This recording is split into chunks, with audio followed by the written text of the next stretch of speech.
Welcome back, everyone. It's the third annual installment of the Artifexian Christmas pub quiz. We have reassembled the Avengers, just like last year, except with a few small modifications. The big one is that Patrick, name explains, can't make it this year because he unfortunately is sick. So no Patrick, sad emoji. Hopefully Patrick will be back next year and we wish him a speedy recovery. It's nothing serious, but hope he gets well soon. Returning from last year, we have Xidnaf. Hi. We have Mitch. Hello. We have Biblaridion. Good evening. And of course we have Bill. Howdy. And myself. Hello. We have a newcomer, and that newcomer is Lichen. So Lichen, will you tell us who you are, what you do, and where people can find you? Yes. Hello, good evening. I'm Lichen. I enjoy making videos about constructed languages, concultures, linguistics more generally, and some other fringe subjects that I've definitely made plans for videos of but actually haven't executed. And you may notice I make them with ever decreasing frequency. I expect that trend to continue. If you're curious, you can find me on Reddit, Lichen000, or on Discord. I knock about in various constructed language servers. And we will throw your YouTube channel in the show notes for sure, yeah? Oh yes, that one too. Don't forget to like and subscribe. Oh, I cannot believe I didn't think of that myself. That's genius, Mitch. No, we mustn't like and we mustn't subscribe. That's the whole thing. What? For those who don't know, if you actually watch the videos all the way to the end, every one ends with the line, "Don't like and don't subscribe." Okay, so let's just jump straight into it. Our first round is Xidnaf. So Xidnaf, you have 3 questions, correct? Do you want to just launch into them? Correct. Ba-doo, boo, boo, ba-doo.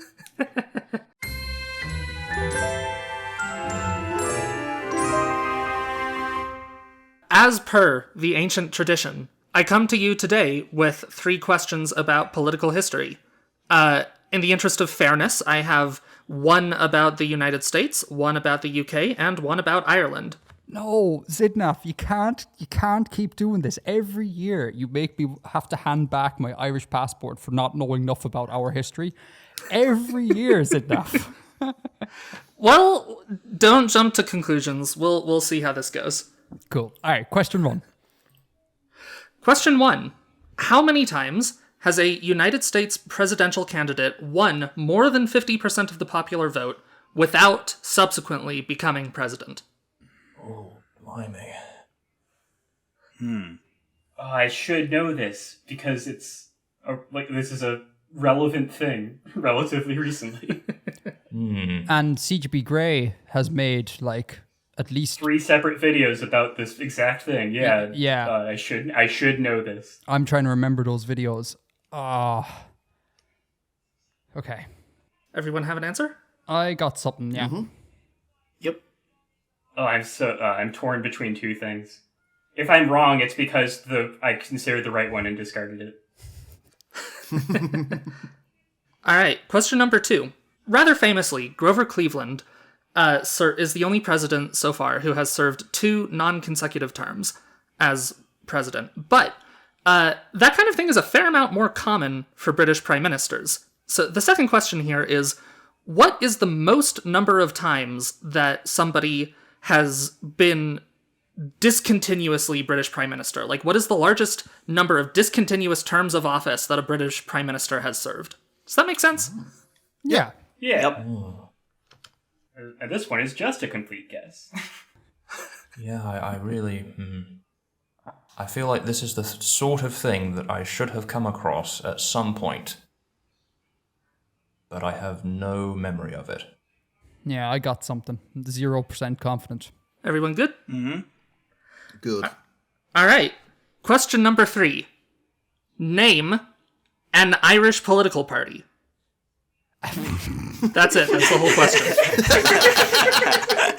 Is that genuinely the question? That is genuinely the question. I tried so hard to think of a question about Irish political history that Bill and Edgar, that wouldn't just be super easy for Bill and Edgar, and that everyone else would have a chance at. I don't think there is any such question. So eventually I was like, you know what? If Bill and Edgar know a lot more about US and British politics than everyone else knows about Irish politics, that is not my fault. I am doing my best. Xidnaf, thank you. This year, I do not need to hand back my Irish passport. I do. You have an Irish passport? Mr. Passport Collector over here. What's going on there?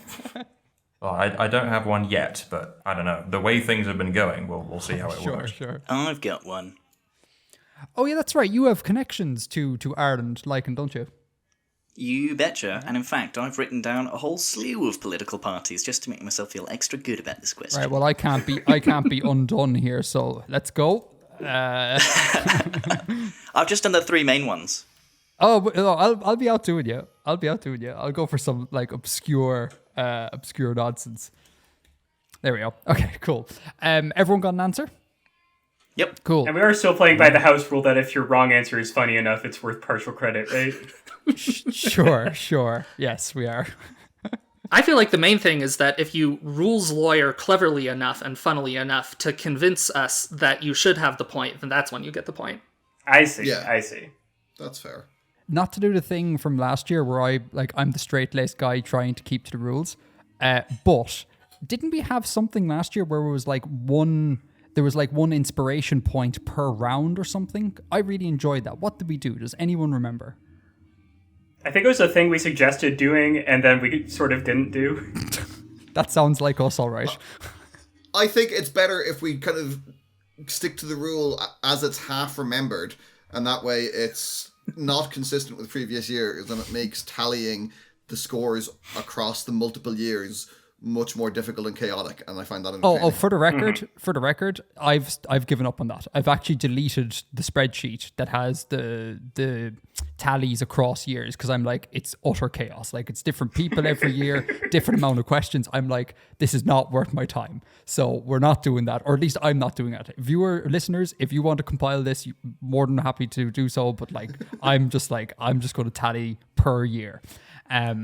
So anyway, we're all answered. Liberals trying to rewrite history once again. We're all answered. Xidnaf, will you restate the questions and then give us the answer? No, restate the questions. We'll give the answers, and then you tell us what's correct. All right. The first question was, how many times has a United States presidential candidate won more than 50% of the popular vote without subsequently becoming president? Okay, Bill. My answer was 3. Okay, my answer was 4. Mitch? My answer was 5. Ooh. Lichen? My answer was 2. And Bib? 12. 12. 12. It's a complete guess, but I'm making it with confidence. You broke the sequence, though. Everyone else answered sequentially. And so, Xidnaf, what's the correct answer? I feel I may have made this question too hard. I knew it was a trick question, but here's the thing. The answer is 1. This has only ever happened once. Now, 5 times in US history, somebody has won the popular vote in terms of winning a plurality. But of those 5 times, 4 of the times no one won the a absolute majority. Oh, it's that thing. Ah, you sneaky man. I apologize for making this question too hard, but yeah, the correct answer is 1. It has only happened once, and it was in 1876 between Samuel Tilden and Rutherford B. Hayes. Sorry. Can you explain that again? It's only happened once that it's an actual majority, but it's happened 5 times where the person who got the most votes ended up losing, but only one of those times the person who got the most votes actually had the majority of votes. I follow. Yeah, I follow. Okay. I was very careful with the wording that it's won more than 50% of the popular vote, because I've heard there's semantic difference in different places, where in some places majority means what I mean when I say plurality, which is like the most votes. You see what I'm saying? Yeah. Mm-hmm. I understand. Okay, next question. The second question is, what is the largest number of discontinuous terms of office that a Prime Minister of the United Kingdom has ever served? Bill? I said 4. I said 3. Mitch? In the astronomical sense, it's around 10. Wait, what? The astronaut? Like, within an order of magnitude, it's closer to 10 than it is to 1 or 100. Oh, God. Okay. Makes sense to me. Lichen I said 4. and Bib. I also said 4. Damn it. I was toying between 3 and 4. What's the correct answer? The correct answer is indeed 4. Damn it. Yes. Let me do something real quick. 4 log base 10 is 0.6. Okay, so on a logarithmic scale, 4 is in fact closer to 10 than 1. Yeah, so I think that should be worth something. This is all on the question asker. Xidnaf, what do you want to do? How about a half point? Yeah, that's Can we give fair. Mitch a half point? Sure. That's fair. I like the boldness of it, mainly. My New Year's resolution is to be, last year was to be more easygoing guy, so I'm not going to dissent on any of these calls. What growth? Yeah, I was there. Not only was it 4 times, but there's a clear winner of this. William Gladstone is the only prime minister to serve 4 non-consecutive times. There's like a handful who have had 3 non-consecutive terms, and then like dozens who have had 2. So yeah, way more common in the UK than in the US. Okay. On the subject of Gladstone, you can go to Gladstone's personal library, which is located on the border of Wales and England. And if you want, you can even stay the night there. I think it's a kind of hotel, but it's mostly a library. I didn't know that. I've been getting more familiar with British prime ministers because I've actually been toying with the idea of making a video about like 19th century British politics. And I thought you were going to say you were toying with the idea of becoming the next British Prime Minister, and I was going to put it past you. one day.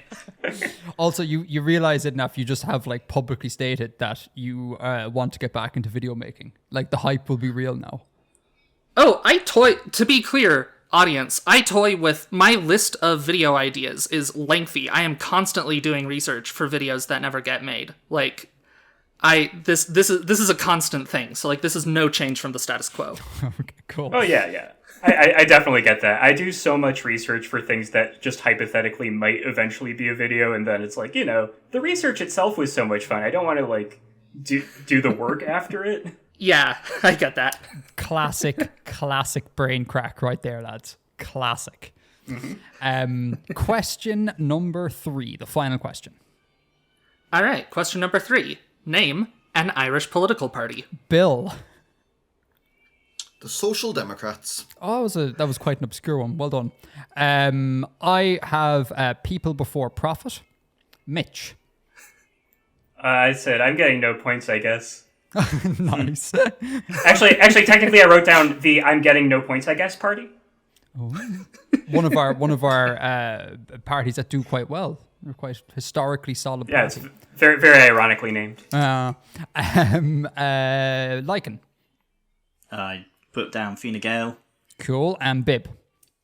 I said the Republicans, and if that's not actually an Irish political party, I do have a roundabout way of making it a feasible answer.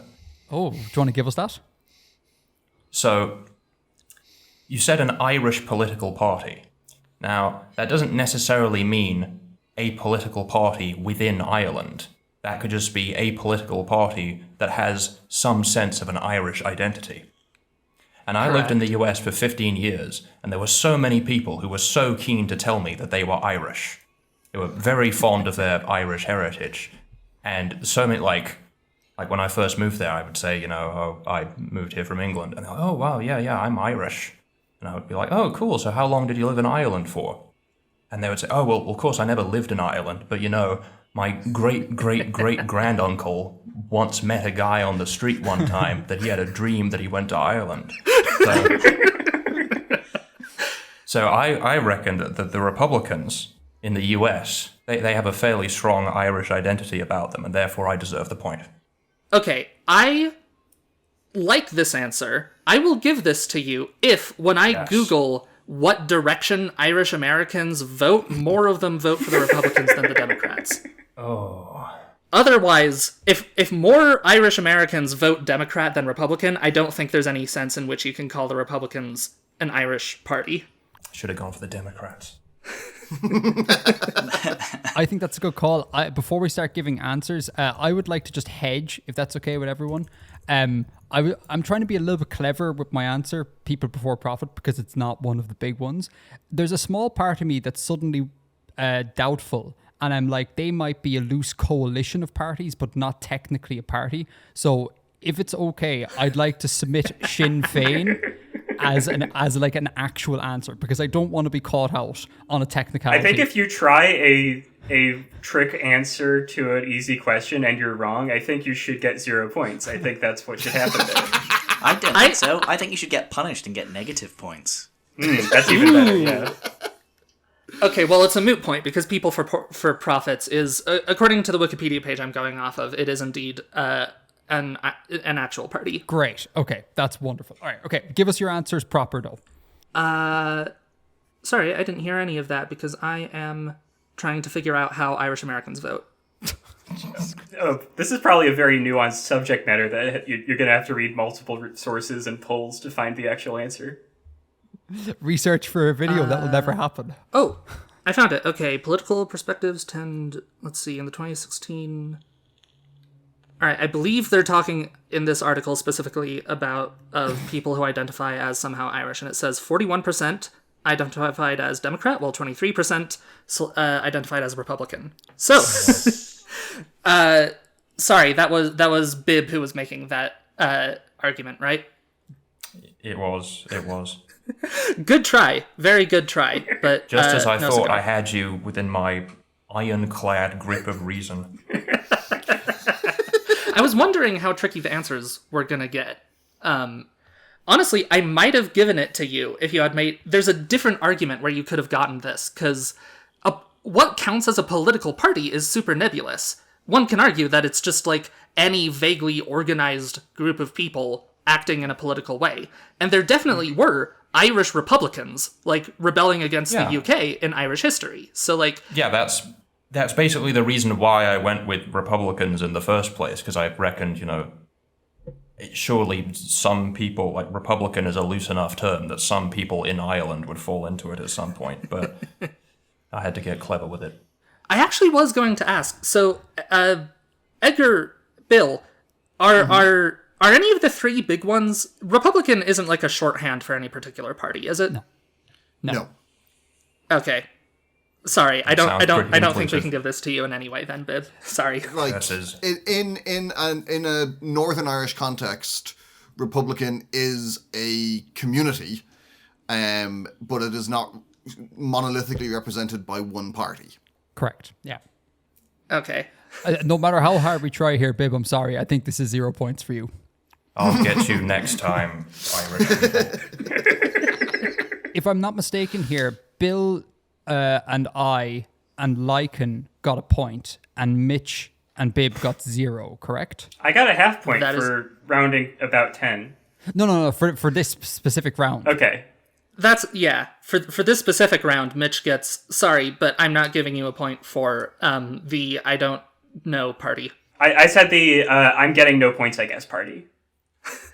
Yeah, that. So here's the thing. If I actually don't get any points this round, it means I was right and I didn't get any points, which means that's worth a point. But that means that I did get a point, so I was wrong, so I shouldn't get a point. So can you solve that one? Shoot. I think we need to mark down that Mitch has a superposition of 0 and 1 point at the same time. Not half a point, but like both. I am in love with the claim being made here that performance in a podcast Christmas quiz is a position in the Irish political system. It is a bold claim, Mitch, and I support you. So in total, that means that between that and the half point I got for question 2, that means that my total score right now is 1/2 plus or minus 1/2. No, it's 1 plus or minus 1/2 because it's either 1/2 or 1 and it's either 0.5 or 1.5. Right. So it's okay. So it's one. It's either 1/2 or okay. Yeah, I got it. Okay, sorry. Just to step in here and reel it back into reality for a second. Bill, how many points did you get that round? I got 2 points in this Okay, round. I got 1 point. Mitch, what do you want me to note? 1 plus or minus 1/2. 1, and I need to superposition in an Excel spreadsheet is very difficult to do, so I'm going to just have to make Just do the plus or minus symbol. Way easier to type. No, I know, but that won't compute like in the spreadsheet. Like the spreadsheet is computing the tallies. So it's okay. I got you covered. Like, Okay. What did you get? I am 2 for 3, please. 2 for 3. Bib, what did you get? 1. 1. So that is the end of Xidnaf's round. Next round is Bill's.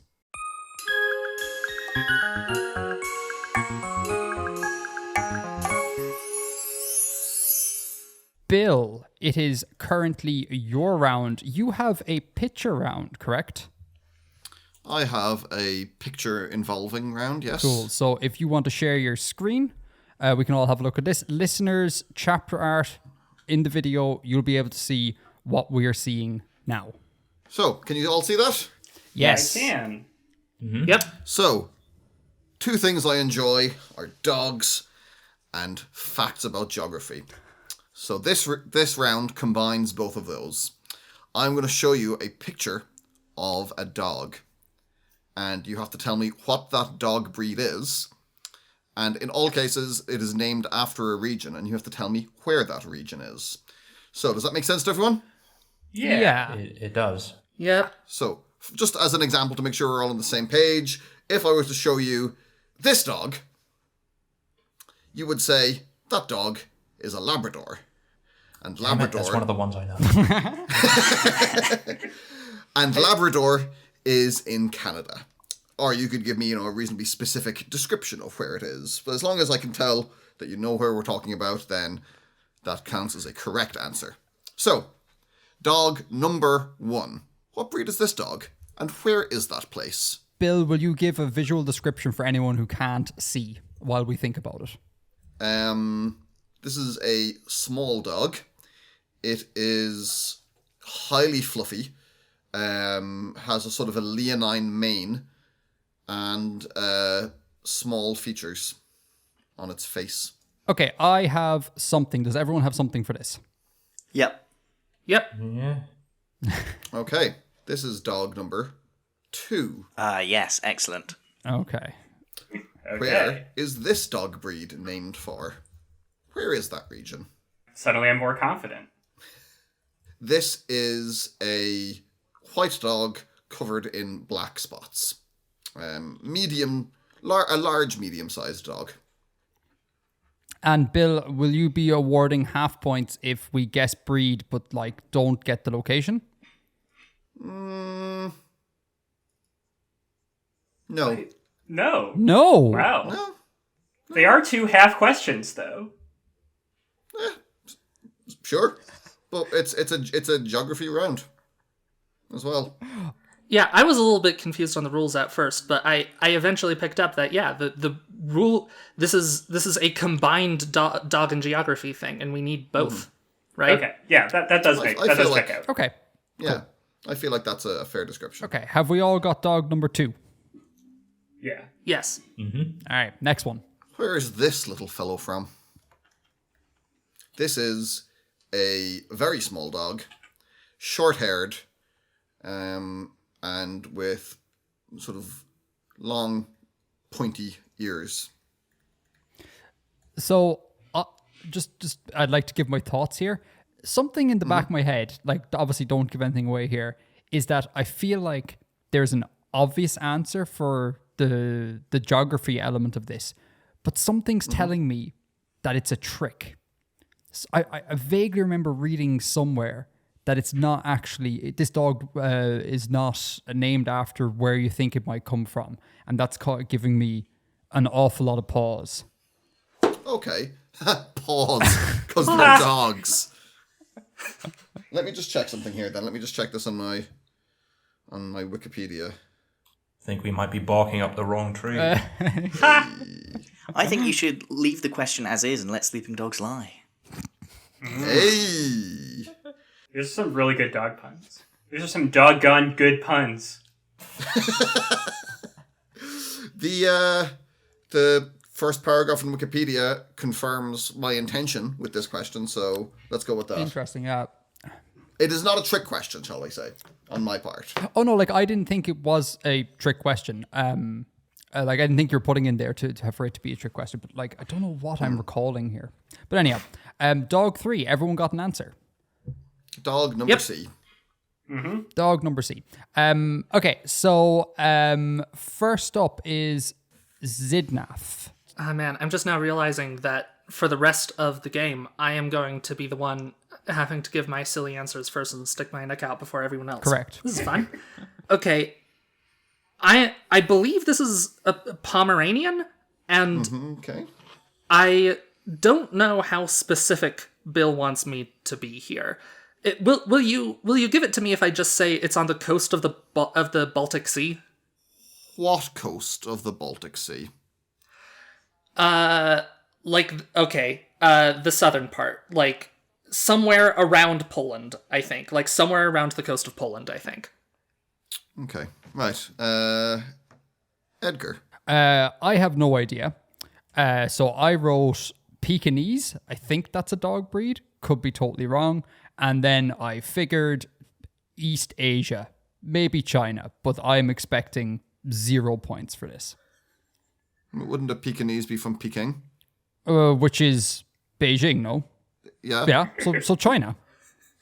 But no, I mean that's a little. But you could be more specific than East Asia from what the name is. Oh, okay, yeah, fair enough. But again, I'm not confident that it is even that, so I don't actually. I'm getting 0, so whatever. Okay. Next one is Mitch. I also said Pomeranian, and I also had a vague answer that may or may not count. I just said somewhere in Europe, probably. And Lichen. I said Pomeranian, and I said south coast of the Baltic Sea in a region spanning Poland and Germany. Oh, flexing. Spanning. Yeah, it's still flex though. Biblaridion. I said it is a Canis lupus familiaris, and I don't think we know exactly where dogs were first domesticated, but it's somewhere in South China. That's a very clever answer. I like that. Bill. This dog is a Pomeranian, and Pomerania is on the south coast of the Baltic Sea, split between Poland and Germany. Nice. Nice. Which is somewhere in Europe. I will give... I let the record show. Last year, That is somewhere in Europe. Last year, I answered one of Bib's questions. It was a geography-based thing as well, like where certain animals were from. And I was like, Afro-Eurasia, and no one gave me a point. So, not a hope, Mitch. Well, Europe is much smaller than Afro-Eurasia. Citation needed. Okay, so I think that's only fair. Zid and Lichen there. Sure. Okay. Dog number 2. Xidnaf. Once again, I don't know how specific you want me to be. I believe this is a Dalmatian, and I believe that Dalmatia is in the Balkans. Is that good enough? Well, we'll see, because other people need to answer. He can't give it away. Okay, hang on. I want to give a more specific answer. I'm nervous. The more specific an answer I get, the less likely it is that I'll lose the point because it's too broad, but the more likely it is that I'll lose the point because I'm wrong. Anyway, I think Dalmatia is in modern-day Croatia. Okay. I said it's a Dalmatian. I know there's a thing called the Dalmatian coast, and I believe that spans like the western side of the Balkans, so like Croatia, those little bitty countries, Albania, that sort of thing. So that region, like that coastline there, plus some on the inland part, maybe you'll give it to me for that. That's my answer. Mitch. Okay. Oh, man. See, I said Dalmatian, and I said Southern Europe. So it's, somewhere around there. We'll let Bill Rules lawyer that one. And Lichen. It's more specific than my first answer. Southern Europe is smaller than Europe, citation needed. That's true. I said Dalmatian, Croatia. Okay, and Bib. I said Dalmatian from Dalmatia, but if I were to be more specific than that, my first instinct was to say France, but I don't think that's right, and I crossed that out, and as people have said Croatia, I'm I'm increasingly confident that that's probably correct.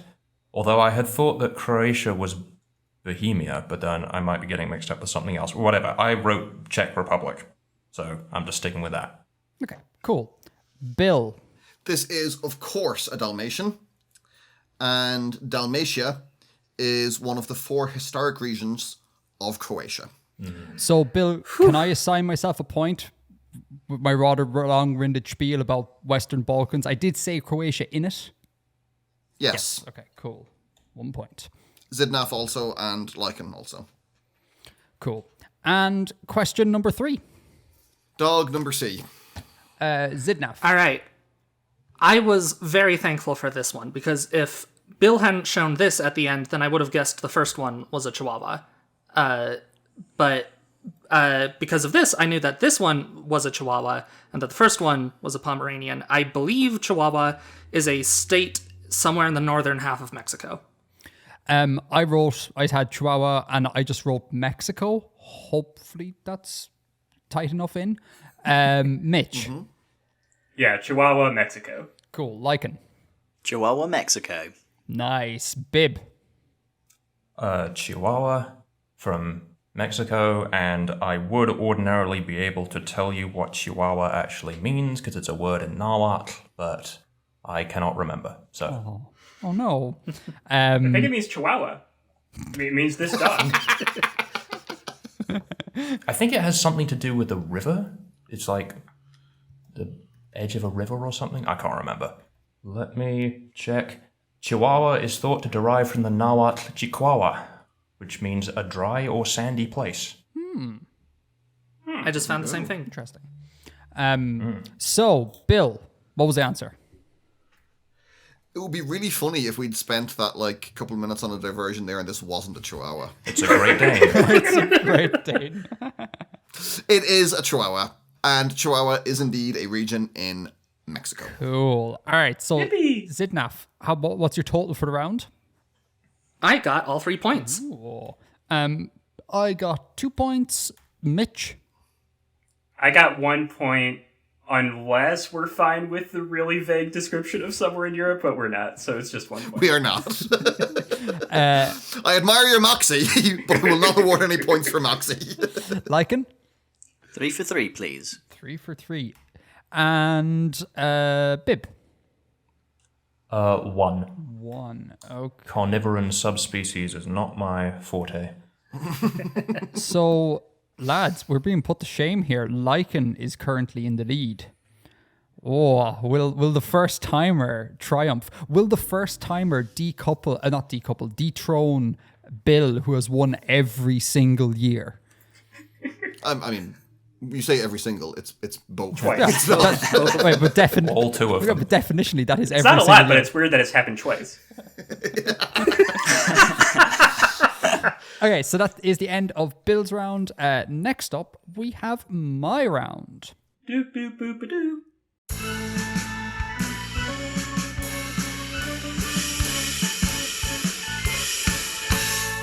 So, like Bill, I have a picture round. And like Bill, this is a geography picture round. So, all 3 questions are going to be on screen at once here, okay? So, viewers, go check the chapter art. These are the questions. In front of you are 3 countries, the silhouettes of 3 countries labeled A, B, and C. Your job is to tell me what these countries are. I have hints because this is quite difficult. I have a number of hints. So if you require them, let me know.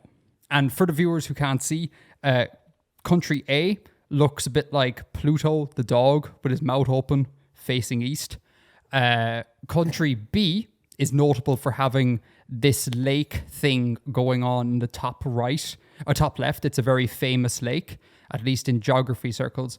And country C has a very organic east coast, or east border, should I say, but a very geometric, western border, which is a bit of a hint as to where these countries are from. So I want you to tell me, what are these countries, A, B, and C?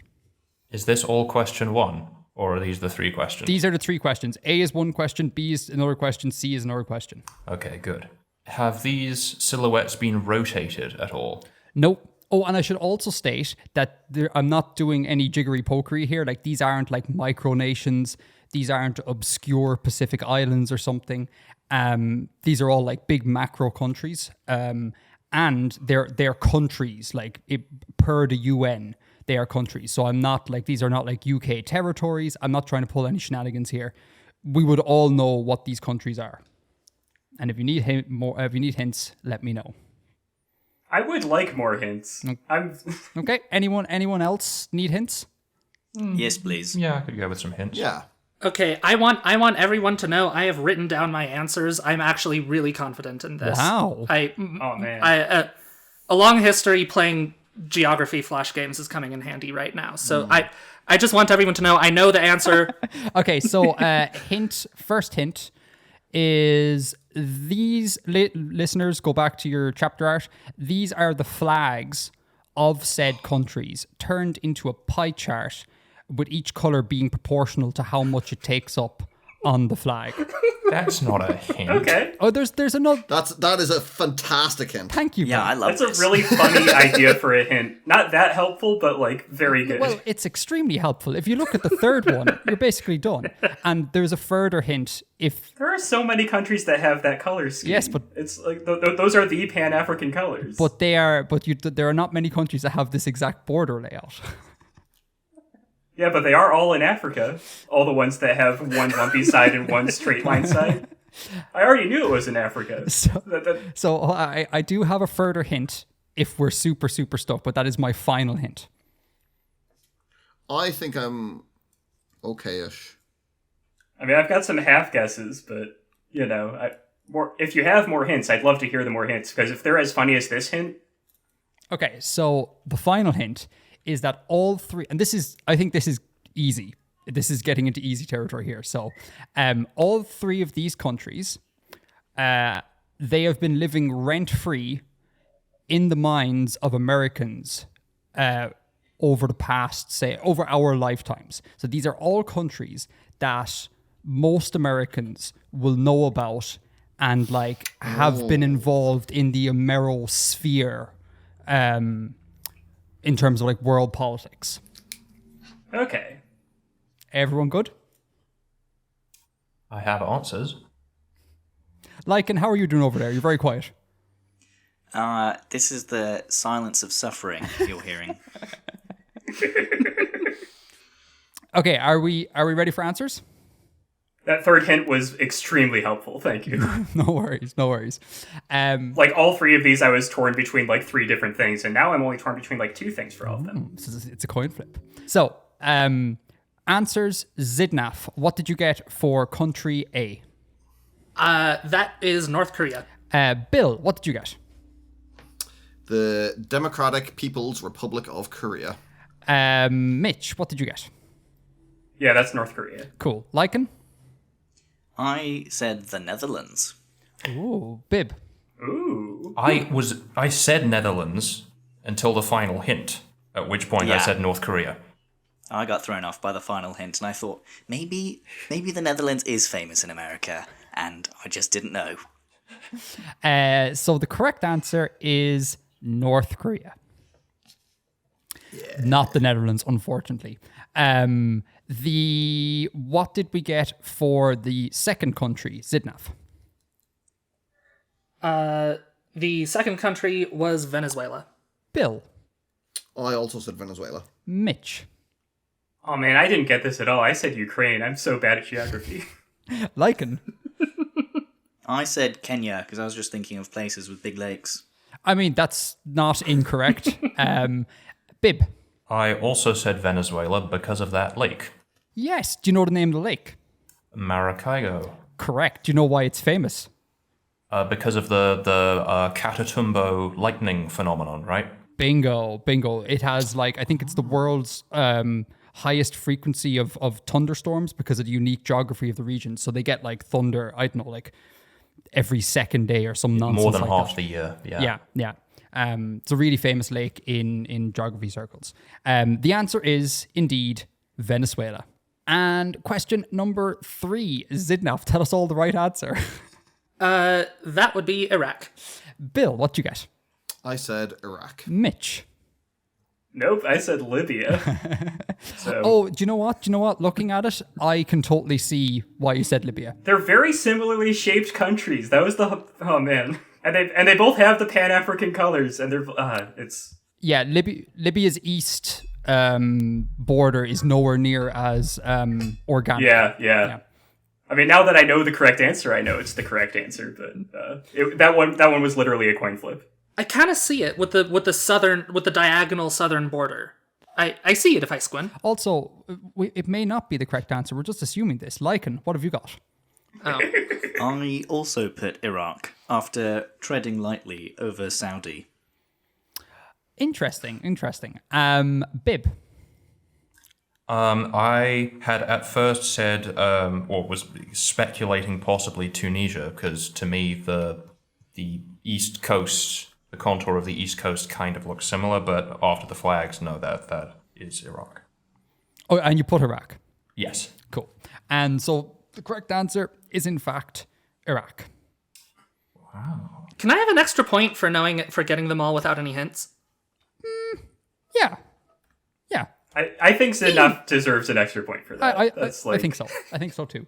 I have been playing. There's an app called Wordle. Like it's like Wordle, but with an extra or, where they give. Oh, that's fun. They give you silhouettes, and it's such a difficult app because they don't just give you countries; they give you like any territory. And I think today's one was. Hold on, let me bring this up. Today's picture, and it was bloody impossible. Today's one was Turks and Caicos Islands in the southern Caribbean. And like, I'm good at this geography crap, but I'm like, the hell are you? What are you even? Gets very, very difficult after a while. I really fell out with that app because I remember months ago, the answer was like the French South Sea and Antarctic territories or something.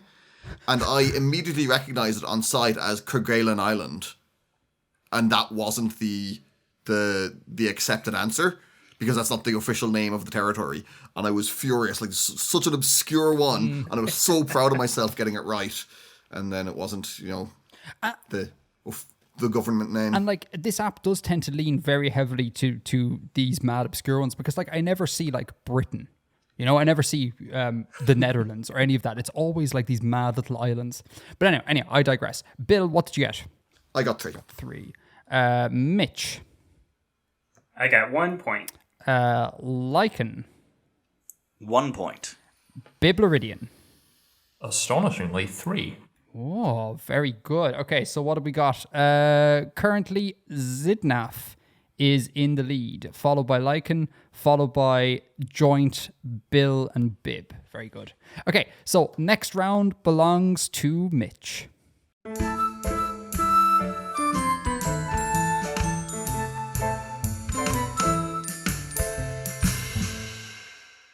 So my topic is the relative lengths of Wikipedia articles. Ooh. So, for each of these questions, I'm going to list 3 Wikipedia articles, and you have to put them in order from the shortest one to the longest one. So you say the shortest one, then the middle one, then the longest one, all right? And specifically by length, what we're comparing is the size of the article in bytes as of yesterday when I checked. Wait, I don't know how bytes are measured here. Are like photos counted in this size measurement? So using the standard conversion rate, of course, one picture is equivalent to 1,000 words. So that's the convention that we're using. That's a joke. We're not actually doing that. On Wikipedia, images are stored as links to external things and other things. So, but yeah, it's the total byte count of the article that we're comparing. It's basically correlated to what we think of as the length of the article, though. Okay, cool. Okay, cool. All right. So the size of the article. So what's the smallest article, the middle article, then the longest article of the 3 in each of these sets? Brill.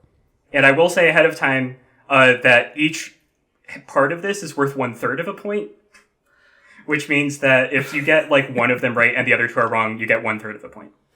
Oh, lovely.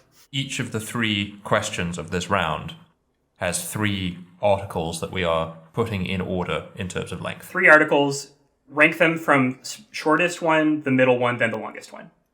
Perfect. Okay, question 1. High five, handshake, and hug. High five. So which one of those is the smallest? Which one is the middlest? Which one is the longest? Let me know when everyone's got it. All done. Okay. You're going to have to give me a second here. Just think it through. I have a guess. I am set. See, this is fun because I didn't know the answers to these until yesterday when I checked what the answer would be. Oh. And it might be wrong by the time we're actually recording this. Who knows? So Okay, and just so I have it right in my head, it is from smallest to largest. shortest to longest. So the shortest one, middle one, then longest. Cool. I think I am good. Okay. Question 2. Theater, film, and internet. There's some themes for these questions you might be noticing. And for the record, it's theater spelled the cool French way. All right, I got one. Everyone good? Yep. Yeah. Got a guess. All right. Question 3 is list of Latin script letters, list of colors compact, and list of numbers. So that's list of letters, list of colors, and list of numbers, but like more specific names than that. List of numbers. List of Latin script letters, list of colors compact, and list of numbers. But not list of numbers compact. No, just the normal list of numbers article. There are actually several list of colors articles, and the main one is just a list of other list of colored articles, so it's actually like way smaller than the other one, so I didn't use that one. List of colors compact is actually longer than the main list of colors article. I would like to use a lifeline. Do we have those? Do we have those? I think you can ask one of the people who's already in the call. Can I phone We a don't friend? have the technology. Can I buy a vowel? There's several vowels in the list of letters article. That last question is really messing me up. Mm-hmm. It's really, really messing me up. I'm going to be really curious, not just what the order is, but like by how much. Mm-hmm. I do have the exact byte sizes written down in this text file I'm reading from, so I will reveal. And people can reverse engineer when it exactly was when I checked. So, Mitch, sorry, can I ask you a question? Yeah. When I think of list of Wikipedia pages, it is just that. It's like a big list. It's just a list. It's just a big list. Some of them also have like a little bit of information. Like some of them have tables with like some extra information, but list articles are for the most part just a list of things and links to more relevant articles.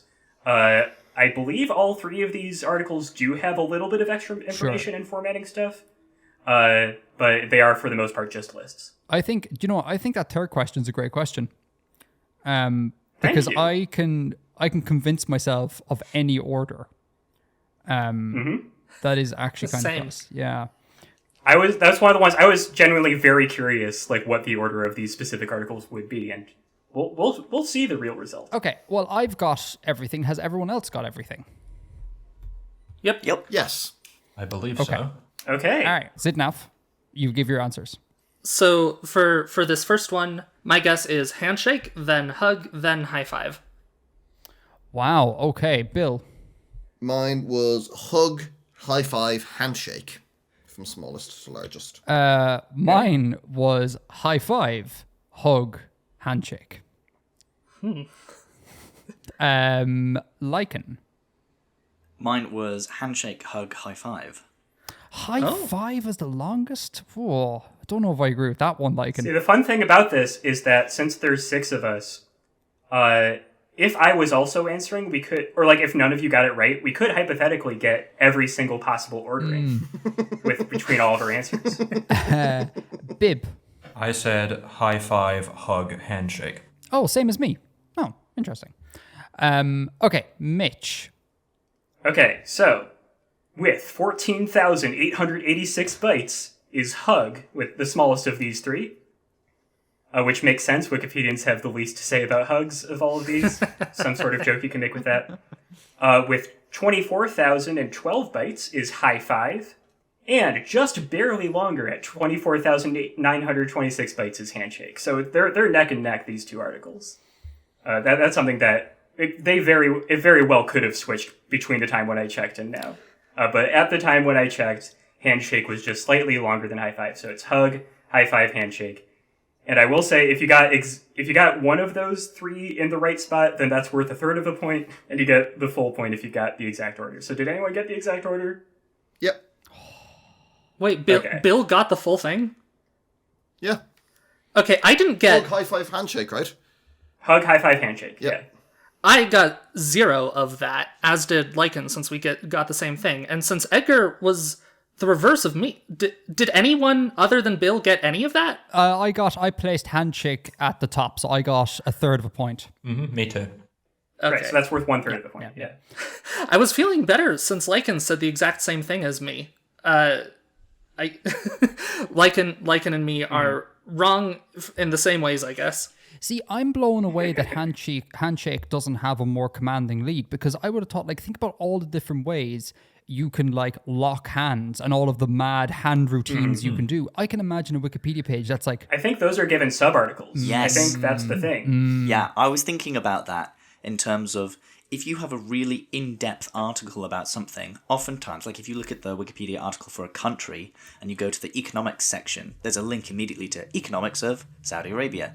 And then it takes you to that new page, and the actual thing on the main page is just like one paragraph long. But the thing for me there would be that I think each of the subcategories of handshake would only merit a stub. So they would actually be in the main page, do you know? Because economics of a country is huge. Have you seen the article about the too slow variant of high fives? No. It's quite a read. Links, No, but I'm about to. links in the show notes, everyone. I don't actually know if it is a dedicated article. It might have been. At some point, at least, I read a thing that was that. It might be, but it is very good. Okay. Question number 2. Xidnaf, what did you get? I put down theater, then film, then internet, mostly on the grounds of what I thought Wikipedians would care most about and have the most to say about. Okay. Bill. I said film, internet, and theatre. Now, okay. All right. I said theater, film, internet, exactly like Xidnaf. If internet is not, like, winning here, like, on top, I don't know what I'm going to do, because, like, surely that's what Wikipedians give a crap about, like the internet. Like, I cannot see the internet not being in first place. I'm going to have such conniption when I'm wrong. Lichen, what did you get? I said internet, theatre, film. No! Okay. All right. Really? Wow. Just because it would seem like the sort of question you ask, because we'd all imagine internet would have had loads written about it. But the fact is, the internet's got a lot less history than theatre and film. That is actually very good reasoning. Like, yeah, no, I get it, right? But, like, as Mitch just pointed out, we have a Wikipedia article on the slow variants of the high five. Like, if we can get that, if we can mine that much information from a high five, we can definitely mine, you know, a massive article out of the, whatever, 50 odd years the internet's been around. To be sure, yeah. I didn't actually think through this answer very well. For all of these, I basically put them in a random order. Let the dice fall where they may. Exactly. Bib, what did you get? I had internet, film, theatre. Okay, Mitch, I am extremely curious. At a very nice 69,000 bytes is film as the shortest one. Then 84,000 bytes for theater. And a whopping 147,000 bytes for the article about the Yeah, internet. that's no-brainer. No-brainer on my end, yeah. This one, Thanks. This one was not nearly as close of a race as high five and handshake. I wasn't keeping that good track. Who got points for that one? I got a third of a point. Not me. I got a third. I got a third. And I, too, got a third. All right. I think it's surprising that theater is a longer article than film. I would expect that, like, Wikipedians would care more about movies than theater, but also it just has a much longer history, right? So it makes sense. Yeah, that's why I put it ahead of film, because I thought you could go into all the different cultural styles of theatre across history and all that.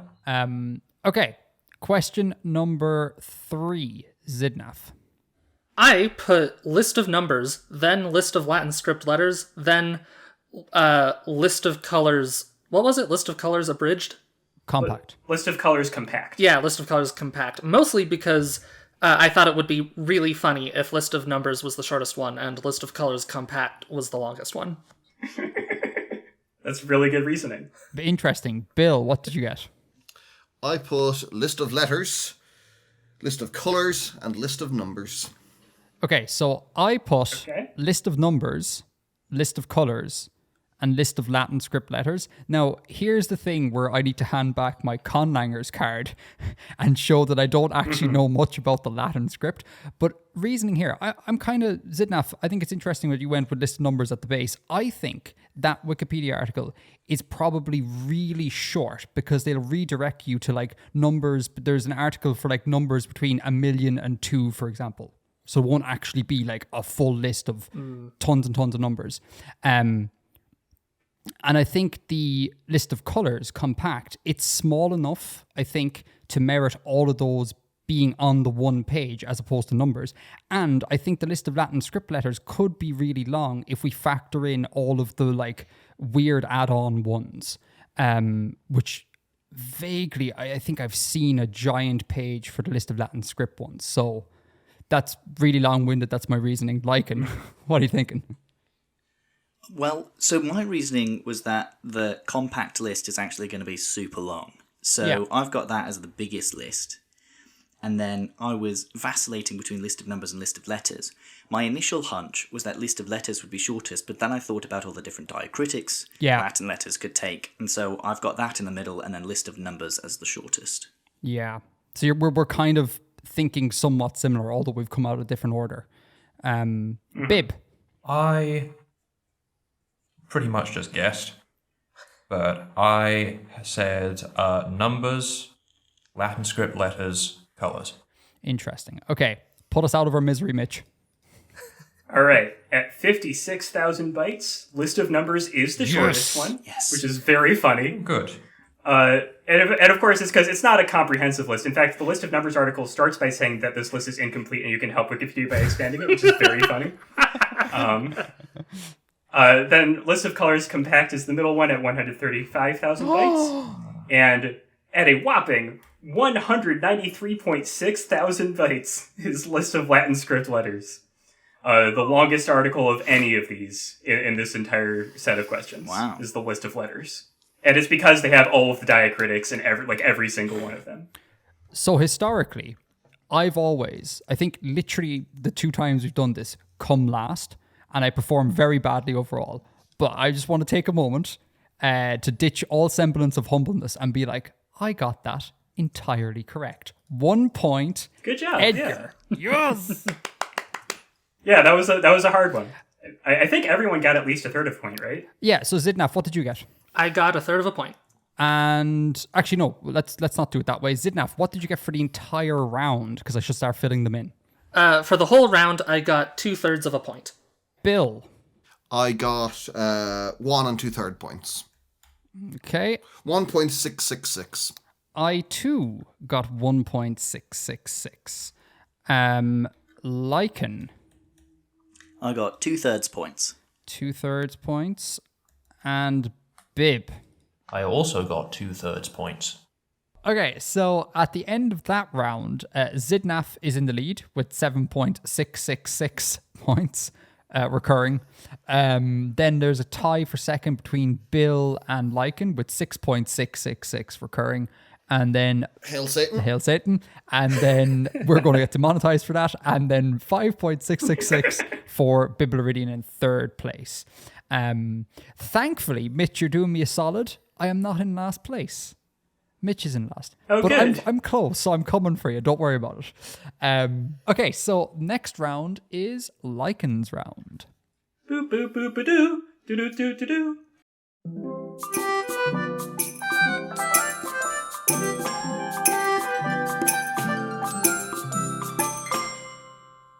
Alright, so question 1 is a game called Endonym Mismatch. Not a real game, I just made it up.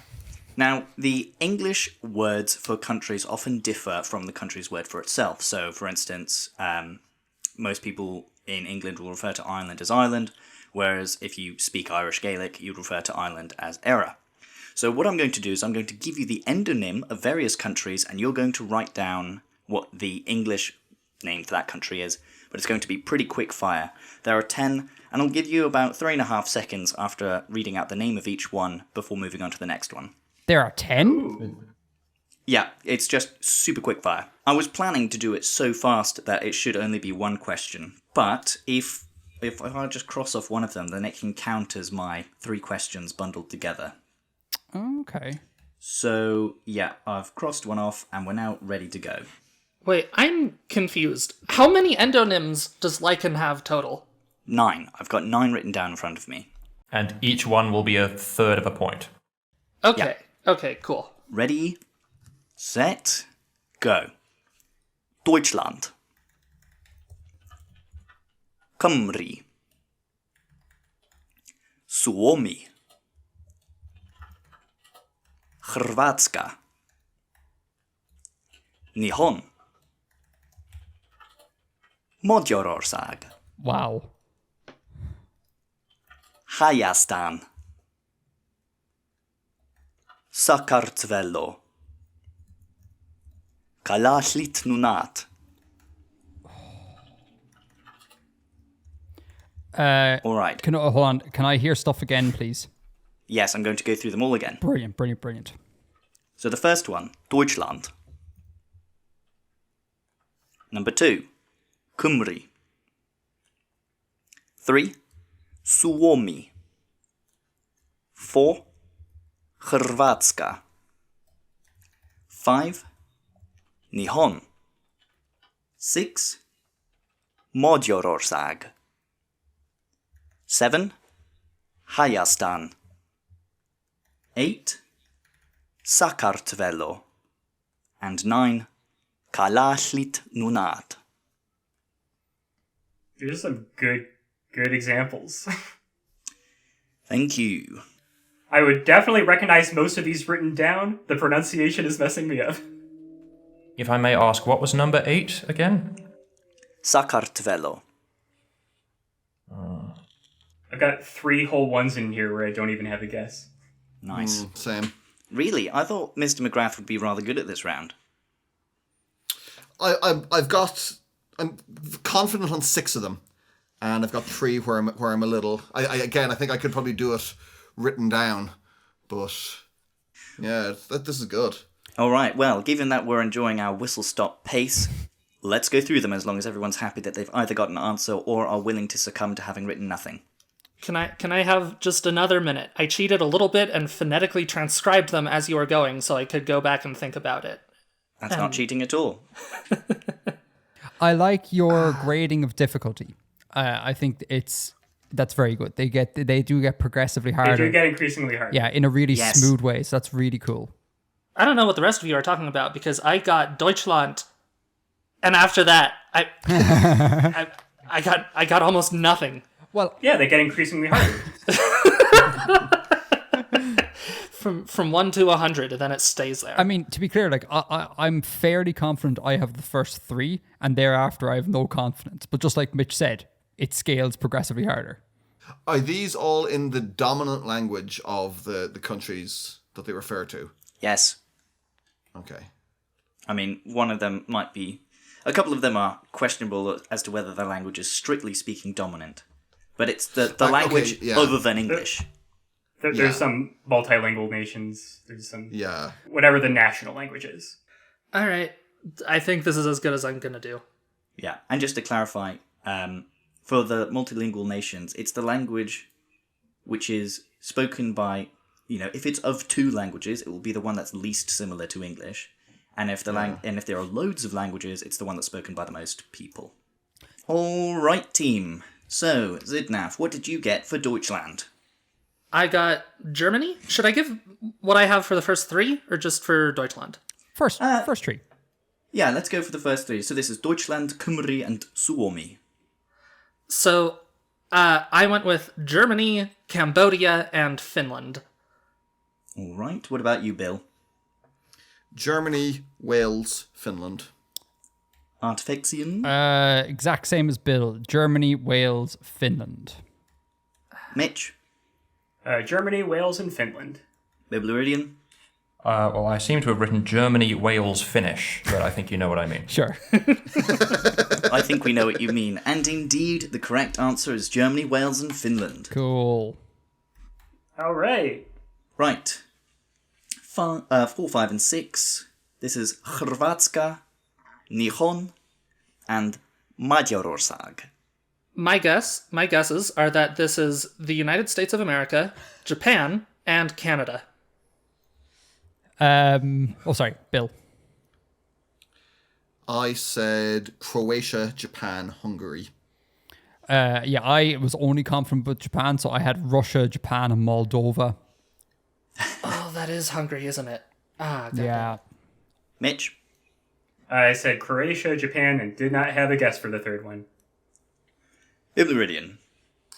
I said nothing, Japan, and Hungary. And you'll be all pleased to know that Hrvatska is Croatia, Nihon is Japan, and Magyarország is Hungary. So I get 2/3 of a point for that set. Cool. Okay. And then we get to the nice, really difficult ones. Yeah. Yeah. Oh, this was oof. So, 7, 8, and 9 were respectively Hayastan, Sakartvelo, and Kalashlit Nunat. All right. I guessed Kyrgyzstan, Mexico, and Equestria. All right. Nice. I guessed Kazakhstan. I didn't have one for Sakartvelo and Greenland. Say number 9 again for me. Kalashlit Nunat. Okay. I had Kazakhstan, same as Bill, but not confident. I have absolutely nothing for the following one, and the number 9 has shades of Nahuatl about it. So I said Guatemala, but I don't know. Hang on, hold up. Shades of Nahuatl. So you guessed Guatemala? Oh, see, I don't know the geographic spread of Nahuatl is. So I know it's somewhere around Mexico. I didn't think that was the name for Mexico. So I was like, what is near Mexico? You have the United States or you have Guatemala bordering it. And so I was like, okay, that one seems more likely. But again, zero confidence about it. Mitch. The only one I had any guess at all for that one was the third one, which I said is Greenland. And Biblaridion? So number 7, Hayastan, really bothered me because all I could see was the Turkish in there because it looked to me like a compound of Hayatstan, which would mean like the country of life. I was like, which country is that? I don't know. I've never heard of that place. So I have no guess for that one. But number 8 I said was Georgia. And for number 9, I've written Iceland, but now I'm pretty confident that it's going to be Greenland. Yeah. So, number 7, Hayastan is Armenia. Sakartvelo, as Biblaridion rightly pointed out, is Georgia. Not sweet Georgia, the one in the Caucasus. Should have gotten that. Kartvel, as in Kartvelian languages. Kartuli. Yeah, I recognized the Kartvel in there, and I could not for the life of me remember. And then Kalashlit Nunat is Greenland. Right, so I was just miles off. Wow. How did you guys know Greenland? It literally came to me at the last second, and I heard the Nunat. Yeah. And I thought that sounded kind of Inuit or Inuk to me, but it's not Canada. I figured so. Yeah, Greenland was the next that best makes guess. sense. Dang. Okay, so Xidnaf, what did we get for the entire round? For the entire round, I got 1 whole point. Well, hey, Bill. I got 2 1/3. 2 1/3. Excellent. I got 1 1/3. Mitch. I got 1 2/3 and a third, so that's a total of 2. And yeah, I told you, Mitch, I'm coming for you. That bottom spot. All right. Biblaridion, what did you get? I got 2. Nice. Okay, so at the end of that round, we have Jesus, Bill is in the lead. Great. Biblaridion is Bill is in the lead. Xidnaf is in second, and Biblaridion is in third. Next up is Biblaridion. Boo boo boo ba doo. Do do do do.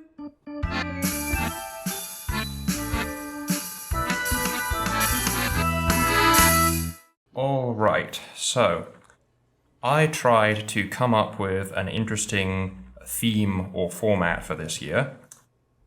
The problem is I failed, so we're just going to have a pretty boring... There's, I suppose, a vague theme here of just amusing names in science. Cool.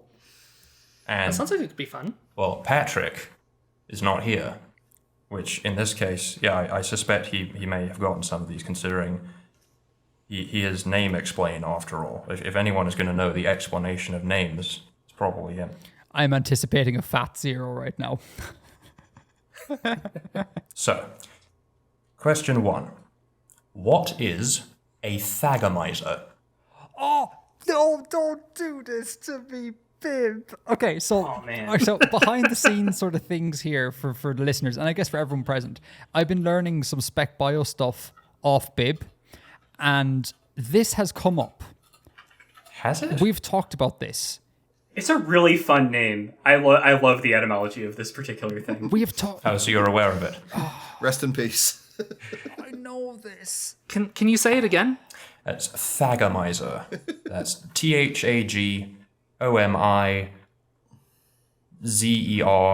or SER if you're on the east side of the Atlantic. Do we just need to say what it is, or do we need to say where it comes from? No, just what it is. It's okay, because if you don't know, it means you get to learn where this word comes from, which is always very fun. You're one of the lucky ones today who gets to learn where this word is from. Jesus. Yeah, this is one of the ones where I'm not actually sure how widely known this is. It's about to be more widely known. Right, does everyone have an answer? They do not. Can you hold on 1 second? Because I know this. I know this. Okay, we'll just move on. It'll come to me, hopefully. All right, number 2. Question 2. What genus of beetles includes the species donut, bean, and fish? Yeah, fish beetle. Lol. It's easier than it sounds. Everyone set? Wait, can you say that again? Donut and... Donut, bean, and fish. Okay. Okay, and question 3. Hyperion, Methuselah, Telperion, and General Sherman are all superlative examples of what general type of organism? Can you list them again, please?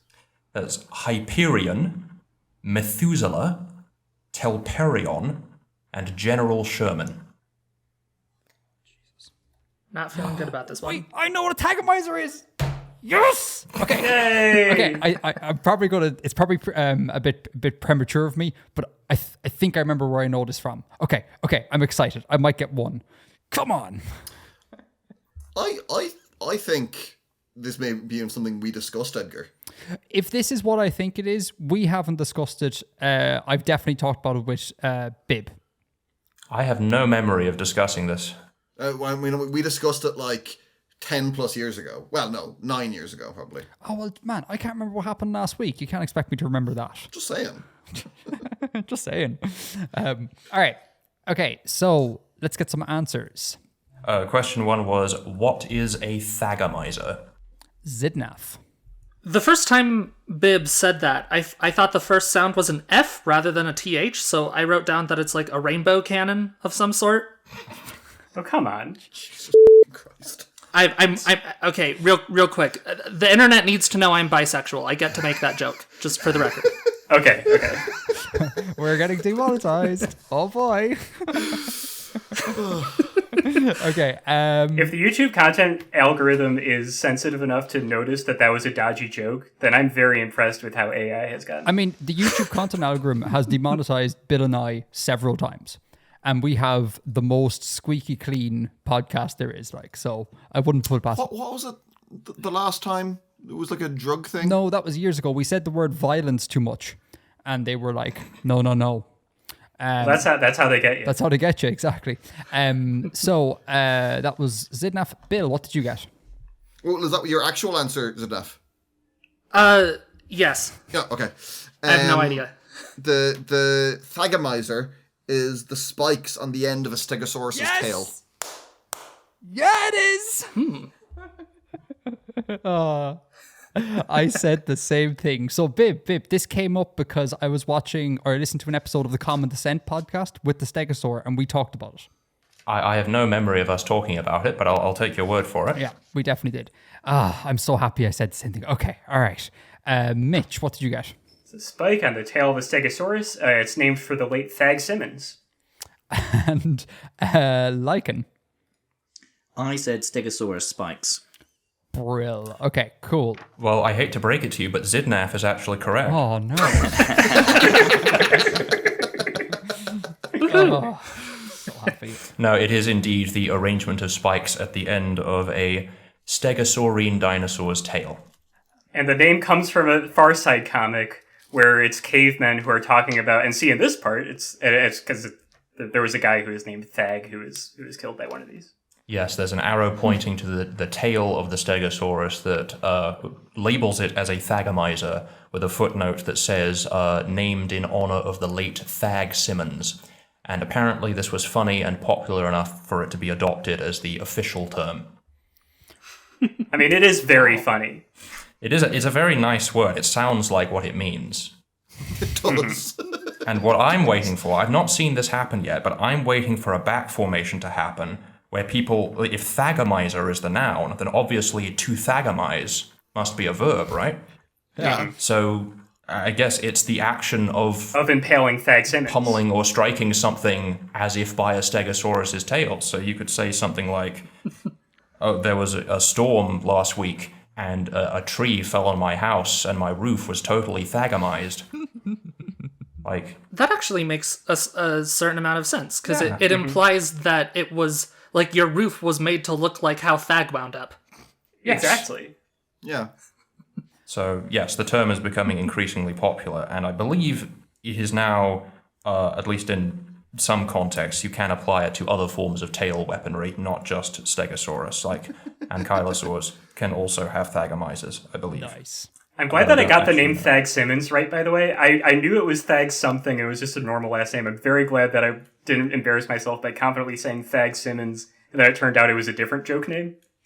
Yep, it was indeed Thag Simmons. We all have fond memories of him. Fun thing about Stegosaur that came up in that Common Descent podcast is that its armor plating on its back, like those plates, apparently there was a theory back in the early days that they were used as a gliding equipment. They thought the Stegosaur glided around the place, which is bananas looking at the thing. Yeah, one of the earliest reconstructions, I can't remember the guy's name, but he was very confident in saying that the plates were the basis of a gliding membrane so that it could leap off cliffs and float down like a parachute to safety. Just gas. Wow. Okay, question number 2. Right, question number 2. What genus of beetles includes the species donut, bean, and fish? Xidnaf. I'm gonna go with dung beetles.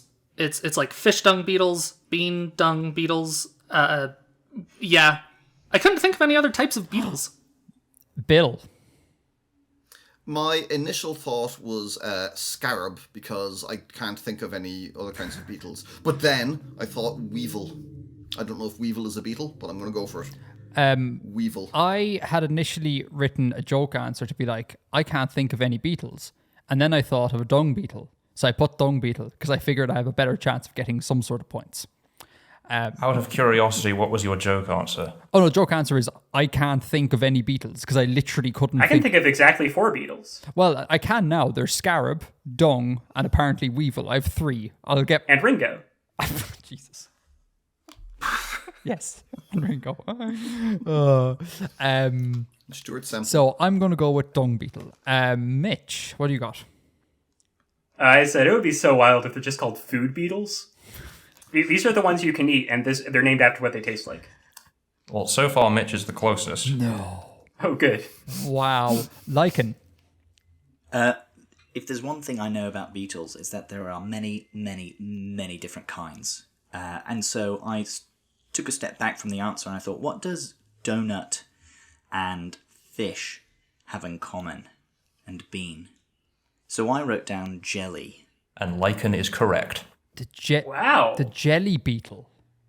So, I've never heard of a jelly beetle. You probably wouldn't have. This was more of a question of like wordplay than anything else, but it's just, so there was a genus of beetles, of leodid beetles, I believe, that were discovered. If I'm remembering the story correctly, the type species was found within or next to a slime mold. So they called the genus Jelly, which in Latin is spelled Gelae, and it literally means like of jelly, like of gelatin, because they're associated with the slime mold. And then later on, taxonomists who kept finding more species just thought, wouldn't it be funny if this beetle was jelly donut, and this one is jelly bean, and this one is jellyfish. And there are several others as well. That is very good. That is clever. Very fun. Shout out to taxonomists, I guess. Got those good jokes. Those wacky taxonomists. And question 3. Question 3. Hyperion, Methuselah, Telperion, and General Sherman are all superlative examples of what general type of organism? Xidnaf. I feel like I've read somewhere that these are the names of really big groves of trees. So that's what I put down. I put down groves of trees. Like the kinds of really big ones that are like connected by the roots and are all one giant organism. Bill. I said trees. I was envisioning it more as individual trees rather than a sort of a macroorganism tree, but trees. I had no idea. Medusa made me think of a slime mold. It doesn't fit with the others, but I put down slime mold because that's all I could think about. Mitch. Ironically, this is something that we have actually talked about, Edgar. Almost certainly, but my memory is useless. Mitch, what you got? Now, this is probably not the actual correct answer, but I am willing to make an argument of getting at least partial credit for it. These are examples of a human being. These are all person names. Every one of these is the name that a person has. You know, I actually did preempt that, and for 3 out of the 4 of them, you would be correct, but sadly, one of them does not fit. No, there are enough people. Hey, whatever the 4th one is, post in the comments if your name is that.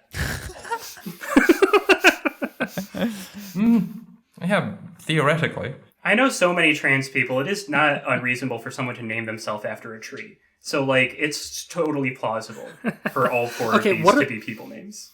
What are the 4 again? Hyperion, Methuselah, Telperion, and General Sherman. Yeah, there's definitely people named all of those. I think Mitch gets a point. Yeah, I think those are all person names. Just statistically. I'm not accepting that.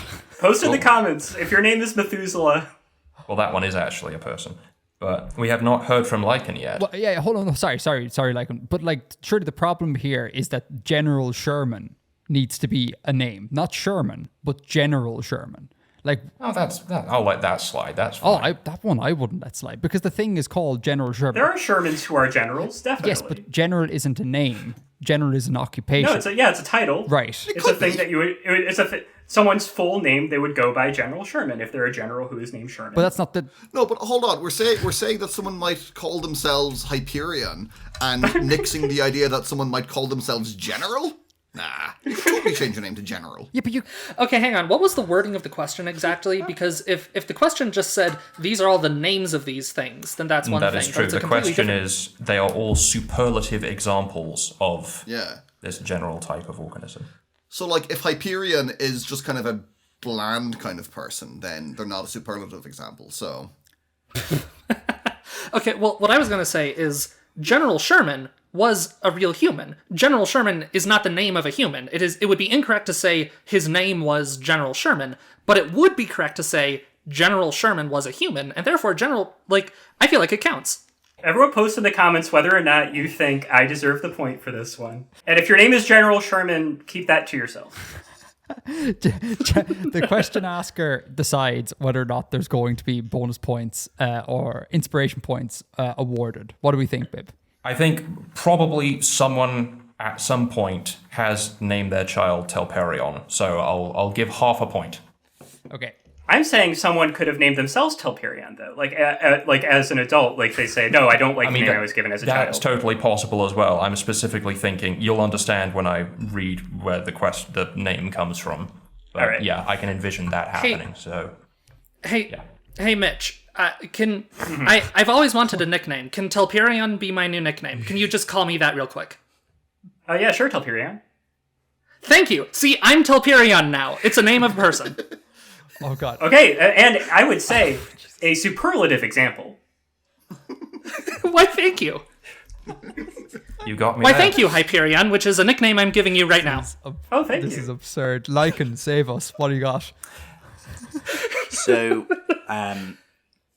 I wrote down special trees, but then crossed out special because Biblaridion had said that it's a generic sort of thing.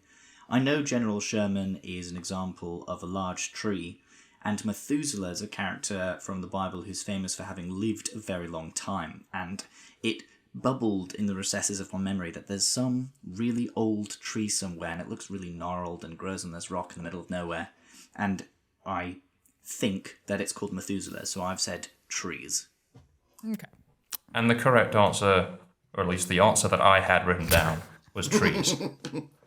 Okay. All right. So, yes, they are all record-setting trees. So Hyperion is the tallest tree at 116 meters. Methuselah is the oldest tree, yes, named after the character from the Bible, at 4,854 years old.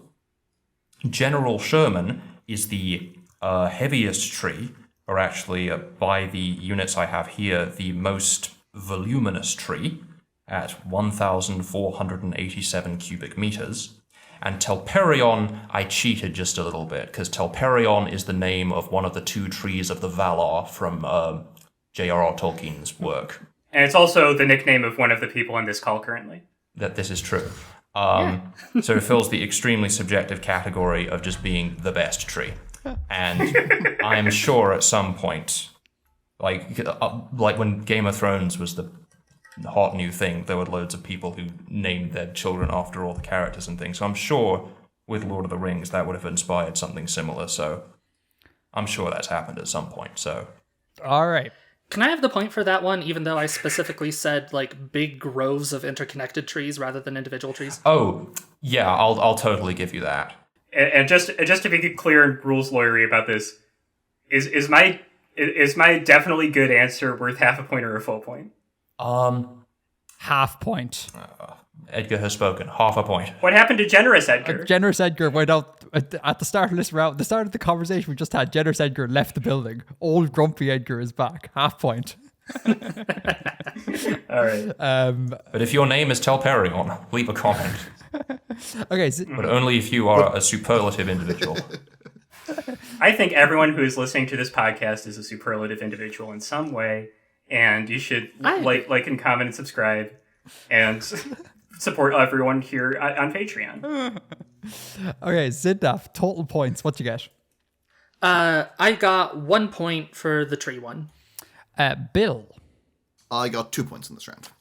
I got 1 point. Mitch.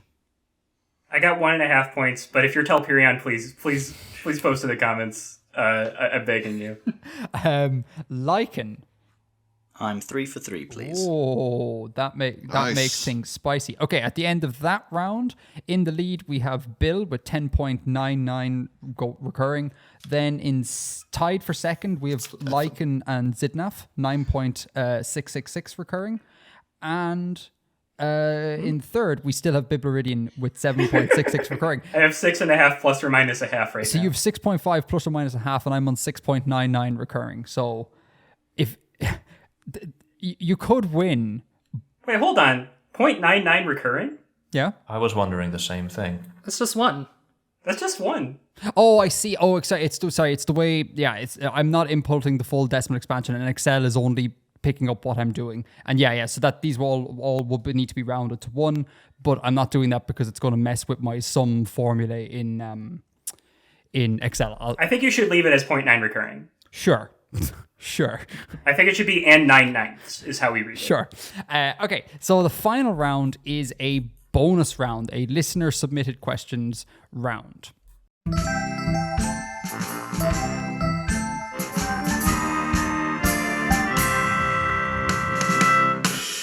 So our first listener submitted question comes from the Art Historian, and this is an audio recording. So is everyone ready? Yes. Yep. Yes. Okay, here we go. Let's say the year is 1880. If you got the morbs, met up with the chuckaboo, and whilst having a collie shangles you copped a mouse, what would you have got up to? Okay. Can we listen to that one more time? Yeah, we can listen to it as many times as we want. Here we go. Let's say the year is 1880. If you got the morbs, met up with the chuckaboo, and whilst having a collie shangles you copped a mouse, what would you have got up to? And so, given that I'm kind of sort of the question asker here, I think it is somewhat reasonable because this question comes in like there's 4 terms that we need to decipher in this. I think if we get the general gist of what's going on without hitting every one of those 4 points, I think that's well worth half a point. And full point if you get the whole thing. Surely a quarter point per point, right? I mean, we could do that. Do we want to do that? That I seems think fair. that would be more consistent. Okay. All right, cool. Quarter point per thing. So is everyone ready? Yep. Do you need to hear it again? I knew one of the terms. So, Xidnaf, what did you get? I think that this means that you blinked. Like that entire phrase. When you say someone blinked, you say they got the morbs, met up with a chuckle something, and copped a something. That whole thing just means you blinked. Cool. Okay, Bill, what did you get? While depressed, you met a friend for a drink and you got in a fight. I said while you're feeling like melancholic, you met up with either a significant other or best friend. I was leaning towards best friend. You drank some sort of drink, and I did not know what the 4th one was. Mitch. Right, so you're feeling melancholic. I know what the morbs means. I know what the term getting the morbs means because of the Morbius meme from this year, so I do know what that one is. So you're feeling melancholic, and you go out with a friend, you're partying or something, and I didn't have like the specifics of any of the last stuff, but something like you're going out partying with a friend. Okay, cool. Because you got the morbs. Lichen. I heard got the morbs as got the morgs with a G, but I still interpreted that to mean you're feeling down. So it looks like I'm on the right track here. I think Chuckaboo is a friend, maybe a sweetheart, going out for a drink, and then the last thing I think is a fight. Yeah, you got in a fight. Something bad happened, and you ended up like with an injury. Cool. All right. Okay, so here is what the art historian... Well, I was also here, and I had an answer as well. I'm so sorry, Biblaridion. What did you get? Well, I didn't get much, to be fair. So for most of the question answering time allotted, I was just stuck on morbs, because I thought maybe that would be like, this is a bit anachronistic, but if it was somehow related to the diseases, I assumed it was a disease, the disease's scientific name. So I was running through the list of pathogens that I could think of that had like morb as part of the scientific name, but I didn't come up with anything, so I just put that was just, you were sick. Chuckaboo, I just guessed, a friend or an acquaintance or something. Collie Shangle does sound like a drink. And copped a mouse, I wasn't sure, but I'll just say I had nothing for that because I didn't form a coherent idea. Cool. All right. When you said, oh man, this is probably anachronistic, I hoped so much that you were saying, well, when I heard morbs, my first thought was Morbius, and like when you got the morbs, you just want to see the movie Morbius. And that would be anachronistic. I would agree with that. Firmly. Okay, so here is what the art historian had to say. The answer is... In popular slang of the Victorian era, you would have felt melancholy, met up with a close friend, then got into a quarrel and received a black eye. Oh, interesting. So Collie Shangles is a quarrel, and copped a mouse has got a black eye. So there is no mention of Okay. drink in there. Interesting. Okay. Wow. All right, so... So I guess, I was just thinking, I guess I got 2 quarter points. I'm the same. I'm 2 quarter points. Well, Xidnaf, what you get? Points-wise. Nothing. 0 for Xidnaf. Okay, I should probably keep tally of this. Bill. Right, so I said depressed, met a friend, for a drink, got in a fight.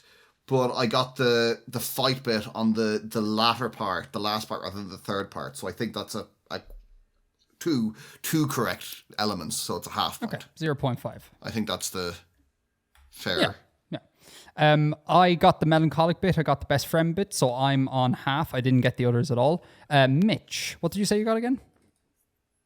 2 quarters, so 1/2. 1/2, excellent. And Lichen. So the 4 words I'd actually written down were sad, friend, drink, injury. I think you're in this. Are we going to accept injury for Black Eye? Yeah. I think that should be worth half of a quarter point. I think it's a full quarter point, so that's 3 quarters, please. I agree. I think you're close enough. I definitely think you're close enough. 0.75. Yeah? Yep. Cool. And then finally, Biblaridion.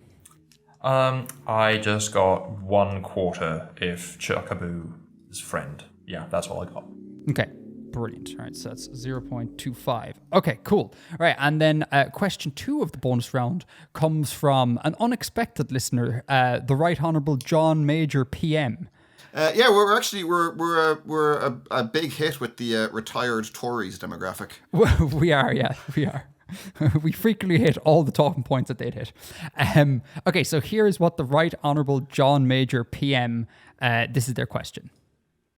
This co-chair of Ronald Reagan's 1980 presidential campaign was a fellow California entertainer and has a star on the Hollywood Walk of Fame that is just a 5-minute or 400-meter walk away from Reagan's. Okay, so we're looking for the co-chair to Ronald Reagan's campaign, star on the Walk of Fame, in close proximity to Reagan's. Can you play it again, please? Did he give a year? Yeah, I'll play it again. Hold on. This co-chair of Ronald Reagan's 1980 presidential campaign was a fellow California entertainer and has a star on the Hollywood Walk of Fame that is just a 5-minute or 400-meter walk away from Reagan's. I got nothing for this. Ditto. Me neither. Ditto. Give me a minute. I want to have a think about this. Okay, how are we fixed? I've got something. I have an answer. I need to think of a funny joke answer because I have nothing. Okay. I got nothing, but hopefully something moderately funny. Okay, so who is this co-chair? Xidnaf. The only California entertainer who I know is involved with politics would be Arnold Schwarzenegger, which I'm pretty sure is like the wrong time period, but it's all I got. Bill. I said Robert Mitchum. Who? Robert Mitchum. He was like a real tough guy actor in the 60s, 50s and 60s. Wow. Me. I have no idea. I was tossing up between Jake Paul or Bonnie Tyler. I'm going to go with Bonnie Tyler. That's in the 80s, isn't it? She sang Total Eclipse of the Hearts. That must be somewhere in that vicinity. So my answer is Bonnie Tyler. Mitch. I said just also Ronald Reagan. His co-chair was just himself again, and he actually has one star on the Walk of Fame for like being an actor, and then for some reason a second one for being the president, which I don't think that's usually allowed, but that's what happened. Facts. Lichen. I had no idea, and so I just thought possibly Elvis Presley, even though Presley, I'm almost certain, died before Reagan would have been president. So I've written as my answer, zombie Elvis Presley. Nice. That is great. That is a great answer. And finally, Biblaridion. Okay, so this one's kind of a stretch, but I'm saying Jerry Lewis because in the first Back to the Future movie, when Marty McFly goes back in time and is trying to convince Doc Brown that he's from the future, Doc Brown says, well, if you're from the future, then who's the president? To which Marty McFly responds, Ronald Reagan. To which Doc Brown says in response, the actor? Well, then who's the vice president? Jerry Lewis? And I'm really hoping that joke was actually much smarter than I ever gave it credit for, and that somehow this makes sense. Wow. God, if you are right, that is a brilliant catch. That is awesome. Okay, so the answer, according to the Right Honourable John Major, is as follows. The answer is Mike Curb. Mike Curb. Does anyone I've know never heard this name in my life. who Mike Curb is? Yeah, I have no idea. I would have never guessed anything even close to that. So do we have zeros all the way down? Well, Yep. Mike Kerr Yep. was actually a good friend of Jerry Lewis. No, it wasn't. The heckling that goes on in this show. Also a very good friend of Ronald Reagan, which was my answer. Okay, so we got 0 all the way down there. The final question from this round, and the final question of this quiz, comes from Khilorn, I'm going to assume, or it could be Khilorn, depending on what romanization is going on. This is not an audio question. This was sent in via text, so I'm just going to read it out in place of Khilorn. So the question is, according to the club sandwich theory, how many phases of ice exist on the moon Ganymede? Can everyone just say the word sandwich out loud real quick? I say it correctly. All of y'all can go away and poop. It's sandwich. Why? Why is it sandwich? Because I come from Ireland and we speak the correct English here. I don't want to be mean. It's wonderful. It's a wonderful Thank way you. to say it. I love it. I love it so much. I want to appreciate it. There's a running joke at that. I don't think anyone actually says this, but a common way of teasing someone who talks like me is to say that we eat hang sandwiches. Hang being the replacement for ham. No, that's real. I've never heard anyone say hang sandwiches. No, that's real. Oh my god, is that actually real? Yeah, Do you say it? I do not. Wow. And like that is real, as in people in earnest will say it, and not as a self-referencing joke. I think so. Yeah. Wow. Well, you learn something new. So according to the club sandwich theory, how many phases of ice exist on the moon Ganymede? Now, are we allowed to have a definition of phase of ice? I mean, you can, but you're not going to get it from me because I don't know. I mean, it's the phases of matter, right? Like, I don't know the question. I'm assuming this is talking about, like, solid, liquid, gas, No, plasma. definitely not, because I vaguely remember that there are about 7, I think, phases of ice, and they're to do with the type of pressure conditions, I think, that the ice is under. Yeah. So it's not liquid. Oh, and I have no idea. Yeah. I have an idea, a small idea. I think there's a clue in the question, I think.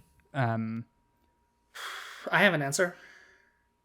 I have an answer. I have an answer too. Yeah. Are we good? Yeah. Okay. All right. Yes. Tentatively. All right. So, according to the club sandwich theory, how many phases of ice exist on the moon Ganymede, Xidnaf? So, my theory here is that, like, the club sandwich theory is some sort of analogizing of Ganymede to a club sandwich with like different parts of a club sandwich being different kinds of ice. So the only question here is like, what exactly is a club sandwich and how many ingredients does it have? Which I'm actually kind of embarrassed. I don't really know offhand. So I guessed 3. Okay. Bill. I said 5.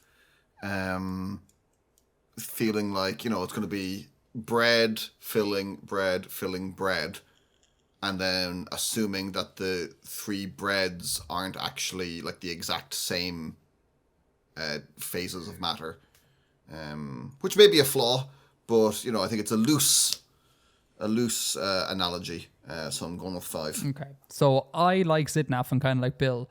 I think the clue is the club sandwich bit. I was thinking that it's not, you don't read the layers down, you just read each thing. So it wouldn't be bread, filling. Bread would just be one. So I'm thinking to myself that like you'd have bread, then you'd have some sort of like vegetable type thing in there, then like some sort of meat, almost like a BLT sort of thing. And so I was thinking maybe 4, possibly. But that's a shot in the dark trying, and I don't actually know what a club sandwich is. So shot in the dark, trying to think of what a standard sandwich is composed of. Answer 4. Mitch.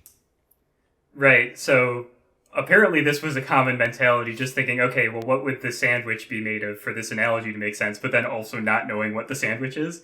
I was thinking bare minimum ingredients for a sandwich is you have bread with some sort of filling. So I went with 2, that like there's some type of bread that's on the outside and inside, and then a separate type of ice that's in the middle. And so there's 2 of them. Yeah, that makes sense. Lichen. I was under the impression that a club sandwich distinguishes itself from your everyday run-of-the-mill kind of sandwich by having a third slice of bread in the middle of it. Oh. And so I was thinking 3. The top bread, the middle bread, and the bottom bread. Oh, so you were excluding the fillings from this analogy. I had originally thought about, well, to elucidate my thought processes fully, I'd initially imagined it actually as alternating layers of ice and water in the moon. So you've got ice, then water as like the filling of the sandwich, then ice again, then water as the filling, then ice, and then the sort of rocky core of Ganymede. But as the question says phases of ice, I thought I would nix the water from the model, which might not be there in any case. It's probably really just like solid ice all the way down that happens to occur in different phases because of the different densities as you approach the core of the planet. And I think there's going to be 3 pieces because I think, and I could be wrong, but I believe that there are 3 pieces of bread in a club sandwich. Okay. Biblaridion. I was much less scientific. I was thinking 3, just because in my head, the action of sandwiching something inherently involves 3 components. You've got the thing in the middle that's being sandwiched on either side by 2 other things. So that seemed to me to be 3. The thing is, it's not 3 components, right? Because the bread is 1 component twice. Right? Am I weird for thinking of it that way? That it's... No, you're not. You're not. Okay. I totally see that. I actually agree with Mitch. My best guess after hearing everybody else's thing is that a club sandwich has 3 slices of bread, but the bread is one thing, and then there's 1 for the filling and 1 for the other filling, so that three total. That's my thinking right now. I was not thinking of it in terms of a literal sandwich. I was just imagining some sort of planetary phenomenon in which things got smushed together in a sandwich-like fashion, and so that made me think 3. And then Edgar said, I think there's a clue in the question, which made me start to hyperanalyze the text there. And I assumed the fact that club sandwich is mentioned in the question, I did not consider that a clue. I thought that was just sort of part of the question. And so in my hyperanalysis, I thought maybe the sun in sandwich is a reference to sun, which is the number 3 in Mandarin. So therefore, I'm going with 3. That's glorious.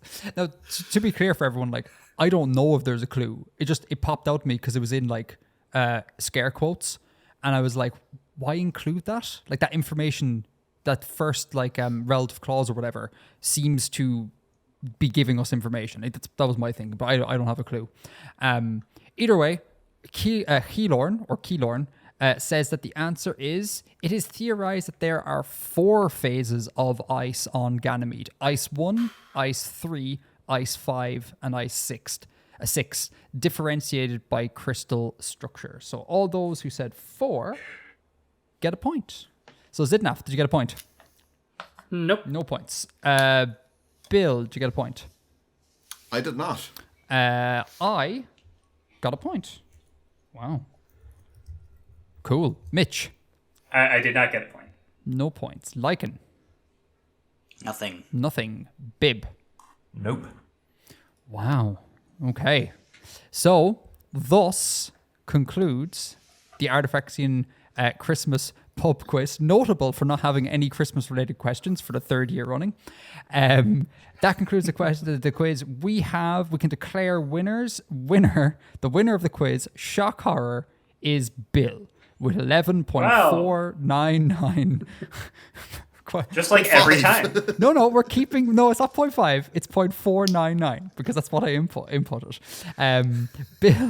Bill wins 11.499 questions answered correctly. In second place, a valiant effort from our newcomer Lichen, 10.416 questions answered correctly. And then in third place is Xidnaf with 9.666 questions answered correctly. And in a stunning turn of events, I'm so sorry to throw you under the bus here, Mitch, I didn't come last for the first year. And I am so pleased. That my year has ended on a high note. I'm so happy. No, hold on. Read out the exact points, because we need to know my quantum state of plus or minus a half point. So if we include the plus half point, you are 7.5, whereas I'm 8.499. Okay. If you were minus a half point, it'd be 6.5. I'd go plus half point on this one, Mitch, if you want my opinion. Well, it's both simultaneously. That's the whole thing. Sure. I mean, it's the half thing. So that's it. Thank you so much, folks, for coming. Thanks, Xidnaf, Mitch, Lichen, Bib. Thanks for being here. It really means a lot. Thank you very much for having us. Yeah. Thanks for having us. Good meeting, Lichen. Well, welcome to whatever it is we do here. Thank you. And thanks a million to all of you for listening.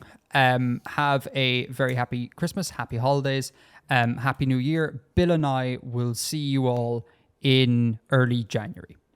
And for Lichen here, the tradition here is that we all sign off by simultaneously saying Edgar out. Okay?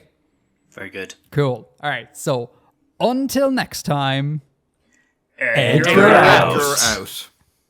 I love it so much. The more of a train wreck that is. All right. Right, shall we stop recording? Let's kill recording. Yeah.